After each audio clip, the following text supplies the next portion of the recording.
Hi guys, मैं हूं अजय कंबोज और इस वीडियो में मैं डिस्कस करने जा रहा हूं कि अगर आप फार्मा से जुड़ा हुआ या आयुर्वेदिक से जुड़ा हुआ कोई ब्लॉग शुरू करना चाहते हैं तो वो आप कैसे कर सकते हैं। फ्री ऑफ कॉस्ट आप कैसे कर सकते हैं उसको। अगर आप पेड पे तो आपके पास कई ऑप्शन होते हैं। आप डोमेन नेम खरीद के उसके बाद उस पर वेब होस्टिंग खरीद के और आप वहां से अपना ब्लॉग चला सकते हैं। अगर आपको फ्री में चलाना है तो आप कैसे शुरू कर सकते हैं, उसी के बारे में हम इस वीडियो में डिस्कस करेंगे। आपको फ्री में ब्लॉगिंग शुरू करने के लिए सबसे पहले blogger.com पे जाना पड़ेगा। blogger.com पे जाने के बाद कुछ इस तरह का इंटरफेस आएगा। वहाँ पे आपको क्रिएट न्यू ब्लॉग पे क्लिक करना है, जैसा हमने सर्कल में दिया है वीडियो में। फिर आपको अपनी जीमेल की आईडी से साइन इन करना पड़ेगा, क्योंकि blogger.com है वो गूगल का ही प्रोडक्ट है और गूगल के जितने प्रोडक्ट हैं उनमें जीमेल की आईडी ही इन्वॉल्व होती है। तो ये गूगल का ही प्रोडक्ट है blogger.com, तो आपको जीमेल की आईडी से साइन इन करना पड़ेगा। इसमें आप अपनी जीमेल आईडी से साइन इन करके blogger.com के होम पेज पे एंटर करेंगे। वहाँ पे एक ऑप्शन होगा क्रिएट ब्लॉग का, जो हमने सर्कल दिया हुआ है, वहाँ पे आप क्लिक करेंगे। उसके बाद जो ऑप्शन आएगा कि choose a name of blog, आप अपने ब्लॉग का नाम चूज कर सकते हैं। जैसे जो ब्लॉग हम यहाँ पे दिखाने जा रहे हैं उसका हमारा नाम है how to start pharma business, तो वो आप यहाँ पे लिख सकते हैं how to start pharma business, या जो भी आप अपने ब्लॉग का नाम देना चाहते हैं वो यहाँ पे आप एंटर कर सकते हैं। उसके बाद ऑप्शन आएगा कि अपने ब्लॉग के लिए यूआरएल आप चुनिए।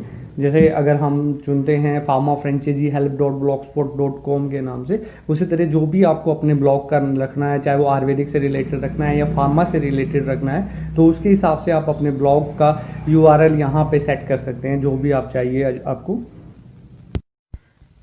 इस तरह आपका ब्लॉग क्रिएट हो जाता है। उसके बाद कई ऑप्शन आते हैं, न्यू पोस्ट का ऑप्शन आता है, पोस्ट का ऑप्शन आता है, स्टैट का आता है। आपके पास कुछ भी नहीं है क्योंकि आपने अभी नया शुरू किया है। तो उसके बाद आप जब न्यू पोस्ट पे क्लिक करते हैं तो आप नए पोस्ट के उसमें पहुंच जाते हैं, जैसा कि यहाँ हम वीडियो में दिखा रहे हैं। अब आप एक टाइटल लिखिए जिससे भी जुड़ा आपको वो आर्टिकल लिखना है। जैसे हमने यहाँ पे लिखा है important point in pharma franchise marketing, उसी तरह आप एक टाइटल दीजिए। जो उसका पोस्ट वाला पार्ट है उसमें आप उस टॉपिक से रिलेटेड सारा मैटर रखिए। जितना डिटेल में आप लिख सकते हो उतना डिटेल में लिखने की कोशिश करिए, उतना ही ज़्यादा आपके लिए हेल्पफुल होगा जितना डिटेल में आप आर्टिकल लिखेंगे, पोस्ट लिखेंगे। पोस्ट वाले ऑप्शन में एक परमालिंक का ऑप्शन होता है। ये परमालिंक यूज इसलिए होता है जब भी आप कोई आपको किसी भी पोस्ट का कोई यूआरएल देना हो स्पेसिफिक, आपने डोमेन का यूआरएल तो फिक्स कर लिया, उसके बाद आप पोस्ट का यूआरएल देते हैं, तो उसको फिक्स करने के लिए, अपने मन मुताबिक फिक्स करने के लिए आप इसको सेटिंग के तौर पे इस्तेमाल कर सकते हैं। जैसे important point in pharma franchise marketing करके वो आपका यूआरएल में दिखेगा। ये गूगल में एसईओ के लिए काफ़ी इंपॉर्टेंट पार्ट होता है, तो उसको आप अपने हिसाब से मैनेज करिए। ब्लॉगर में एक लेबल का ऑप्शन भी होता है। ये बेसिकली आपके ब्लॉग को कैटेगराइज करने के लिए होता है। आप कोई स्पेसिफिक टॉपिक पे लिख रहे हैं, आप मार्केटिंग के बारे में लिख रहे हैं, आप मैन्युफैक्चरिंग के बारे में लिख रहे हैं, आप ये डिजीज के बारे में लिख रहे हैं, या आप हब्स के बारे में लिख रहे हैं, तो उनको कैटेगराइज करने के लिए, अपने पूरे ब्लॉग को कैटेगराइज करने के लिए आप लेबल का इस्तेमाल कर सकते हो। हर पोस्ट को एक पर्टिकुलर लेबल के अंदर, एक कैटेगरी के अंदर रख सकते हो, तो वो आप लेबल वाले सेक्शन में रखेंगे। इस तरह आप पोस्ट वाला सारा पार्ट आपने कंप्लीट कर लिया। उसके बाद आप प्रीव्यू पे क्लिक करके आप देख सकते हो कि आपकी पोस्ट कैसी दिखेगी। और जब आपका सब कुछ सही हो जाता है तो आप पब्लिश वाले बटन पे क्लिक करके उसको आप अपनी पोस्ट को पब्लिश कर देंगे। इसके बाद जो आपने पोस्ट अभी पब्लिश की है वो आपके पोस्ट वाले सेक्शन में चली जाएगी। तो कुछ इस तरह आपका यहाँ से ब्लॉगिंग शुरू हो जाता है। इस तरह जो आपने ब्लॉग लिखा है वो कुछ इस तरह नजर आएगा जैसा स्क्रीन पे आ रहा है, क्योंकि ब्लॉगर में खुद के ही डिफॉल्ट टेम्पलेट होते हैं, कुछ पीछे से आते हैं। उसके बाद कुछ आप मॉडिफिकेशन भी कर सकते जाके।